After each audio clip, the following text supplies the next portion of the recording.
بیٹی ہو, اس کی آنکھوں میں کبھی آنسو نہیں دیکھنا چاہیے. کوشچن اس کے کتن چھ, where are we as a society.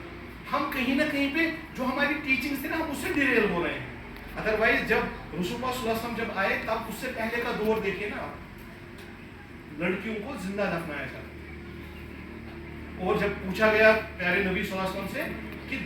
دنیا میں اگر اللہ تعالیٰ کے بعد, یعنی کہ رسول اللہ صلی اللہ علیہ وسلم کیا کہتے ہیں, میں آپ کو کنٹیکسٹ میں بتانا چاہتا ہوں.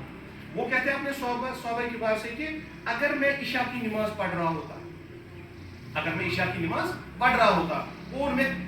قرات کر رہا ہوتا, میں مصروف ہوتا, میں جنت کے باغوں کی سیر کر رہا تھا اپنی نماز میں, کیونکہ ان کی نماز ویسی ہوتی تھی, اور دروازے پہ خالی اتنا ہو جاتا, کیا آتا, ایک آواز آتی محمد, ایک آواز آتی محمد, اور یہ میری ماں کی آواز ہوتی, واللہ میں نماز کاٹ کے اپنی ماں کا جواب دیتا اور میں وہاں پہ چلا جاتا. یہ درجہ, یہ رتبہ, یہ جو, لیکن اب کیا ہو رہا ہے کہ اب بیسکلی دھیرے دھیرے ہم شاید اپنے بچوں کو یا اپنی بچوں کو, اپنی میری بہنوں کو, میری بیٹیوں کو, ہمیں کہیں یہ لگ رہا ہے کہ امپاورمنٹ اسلام میں نہیں ہے,